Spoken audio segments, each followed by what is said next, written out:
Saludamos a Patricio Alarcón, él es el presidente de la Cámara de Comercio de Quito. Ingeniero Alarcón, le damos la bienvenida. Quisiéramos realizar una breve evaluación de cómo ha visto el sector empresarial el desempeño del gobierno en este primer mes en funciones.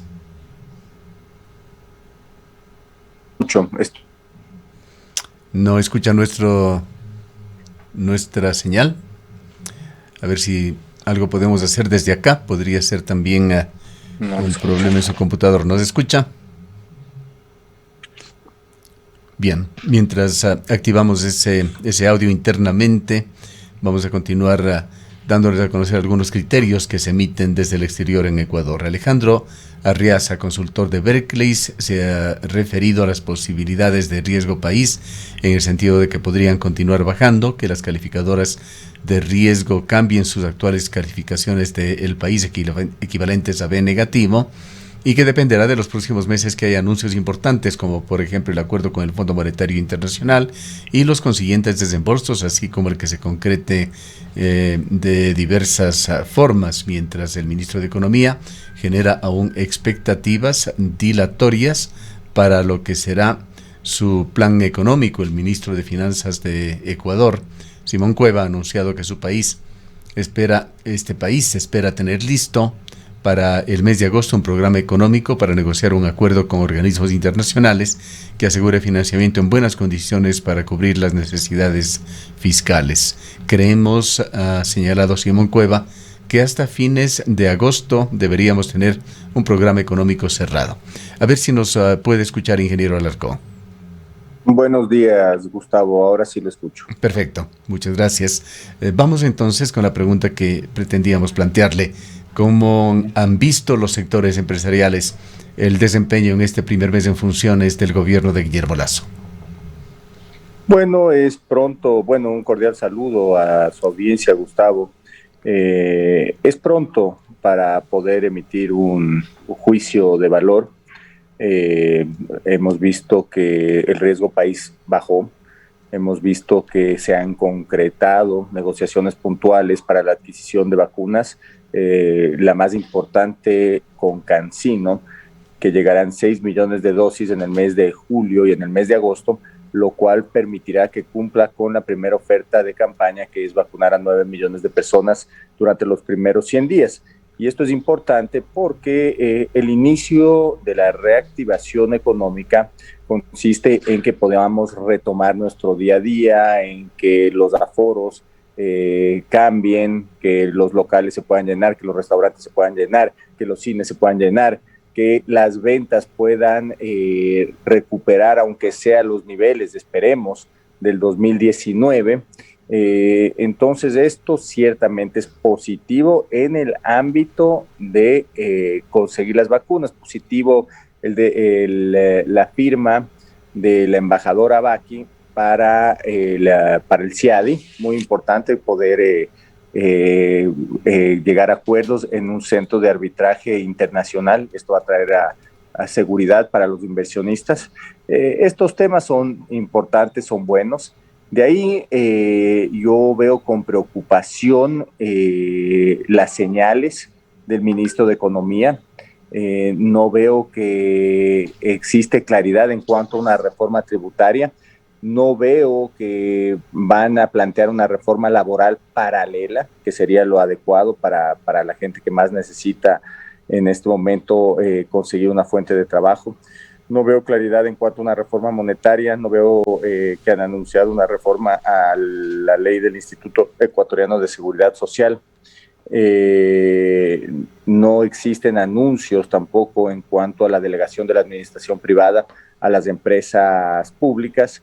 No veo proactividad en desmantelar los aranceles. Ayer anunció el ministro Prado que serían alrededor de 70 millones lo que va a desmantelar, mientras pagamos alrededor de 1.500 millones de aranceles. No veo una reestructuración en el gobierno central, es decir, cómo debe quedar el gobierno, cuál es la carga óptima en cuánto van a bajar el gasto. Esto es importante. No veo que se desgrava el ISD, que se lo puede hacer por decreto. Esto se debió haber anunciado el primer día.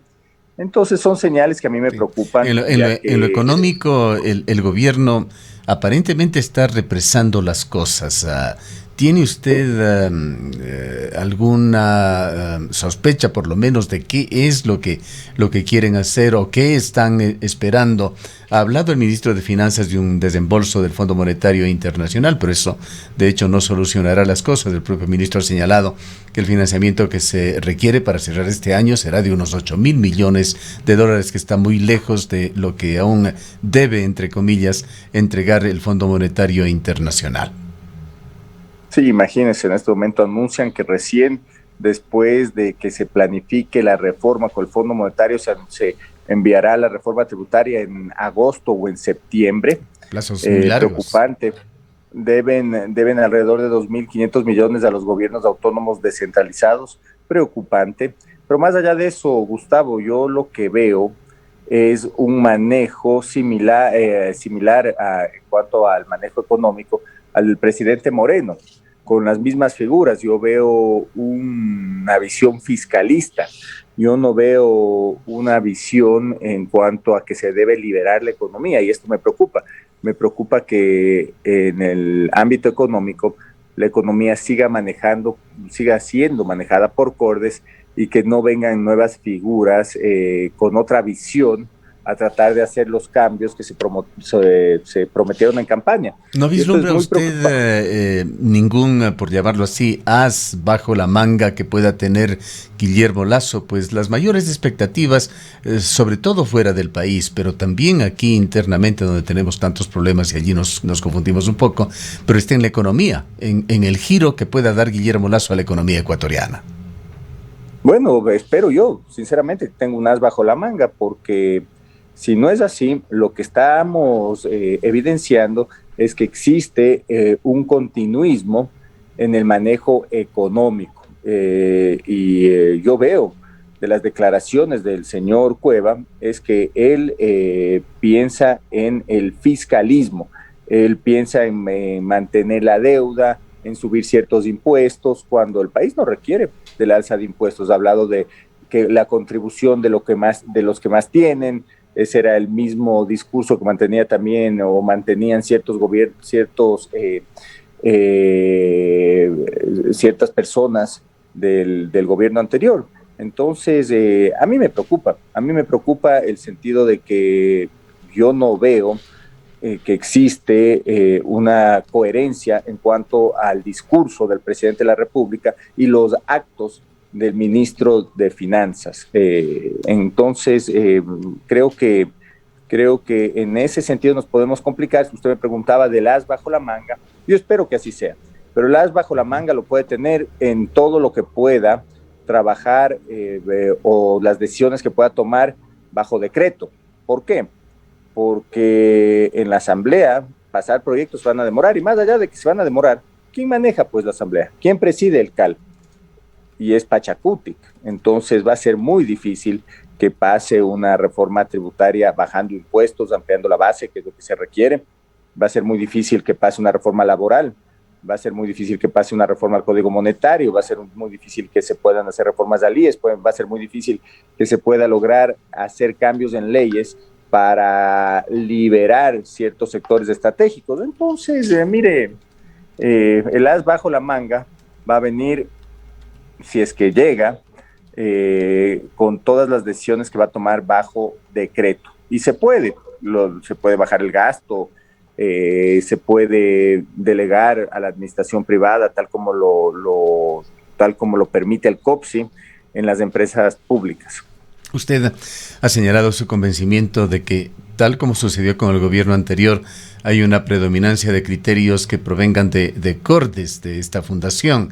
¿Quiénes son los rostros visibles, los economistas de Cordes, y qué políticas económicas sugieren?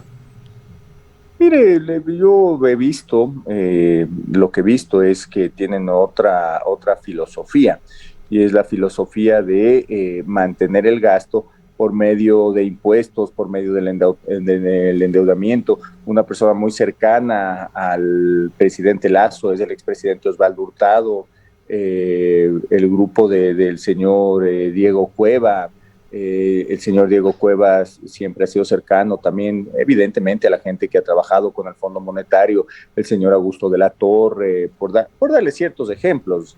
Entonces, más allá de las personas de Cordes, yo creo que seguimos trabajando con una visión fiscalista, mientras lo que necesitamos en el Ecuador es un cambio de modelo, perdón, necesitamos liberar la economía, estimado Gustavo. Ya.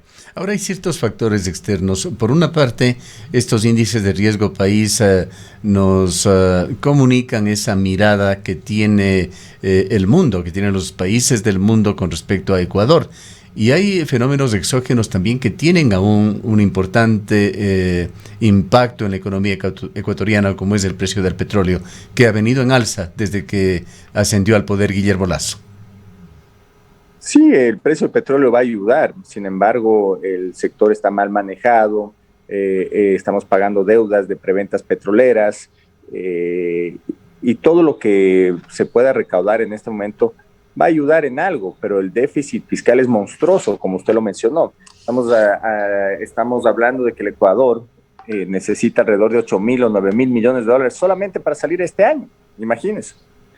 Entonces, la decisión tiene que ser clara, tiene que ser contundente, hay que bajar el gasto, hay que impulsar la producción, la competitividad, incrementar el consumo, y esto se hace dándole oxígeno al consumidor, al ciudadano, al sector productivo, pero como el hueco es tan grande y no toman decisiones, yo veo difícil que se cumplan las promesas de campaña. ¿Qué tan influyente cree usted va a ser en este gobierno el Fondo Monetario Internacional?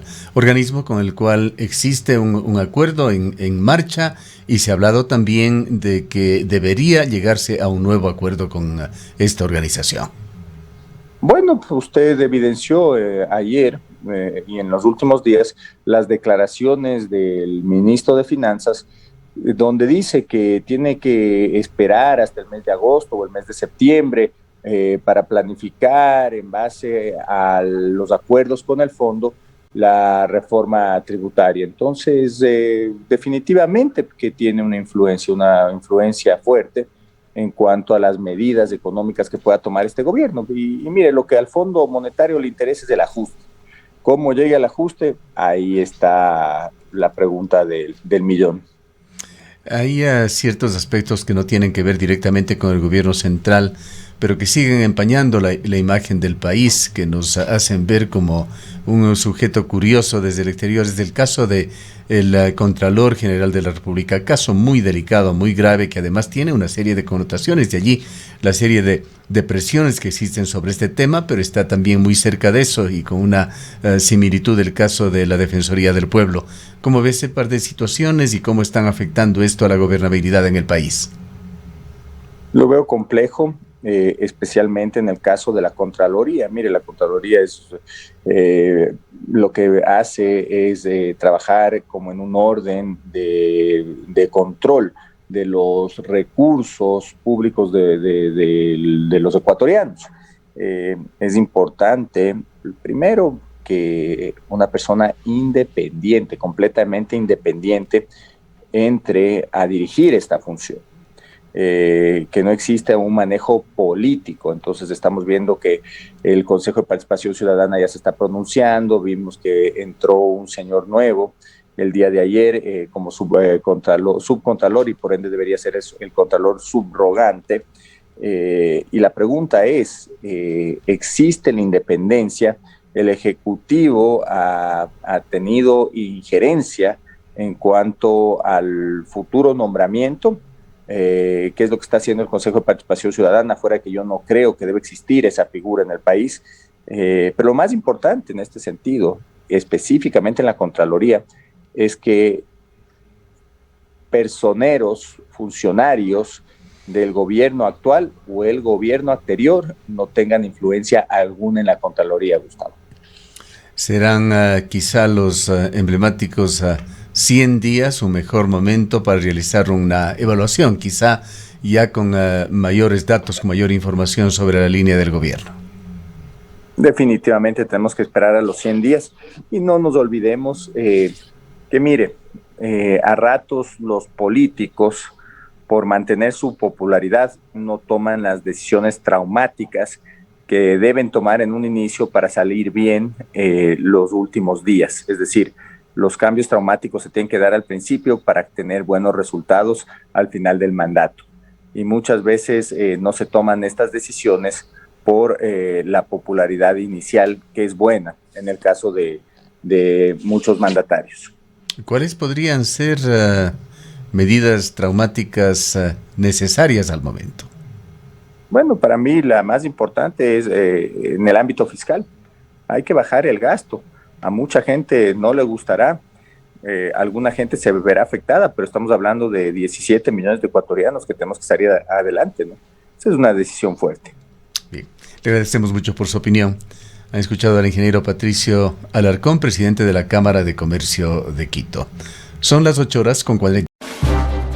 Cuenca, año 2050. Cuando la contaminación y la escasez de agua son problemas en todo el mundo, en Cuenca, Ecuador, todavía se vive tan bien como hace 30 años. Esto gracias a que los cuencanos tomaron decisiones correctas, como la construcción del proyecto hidroeléctrico Soldados Yanuncay, que ha generado 22 megavatios de energía limpia, reguló el caudal del río Yanuncay y garantizó el agua potable para Cuenca y agua de riego para San Joaquín y Baños.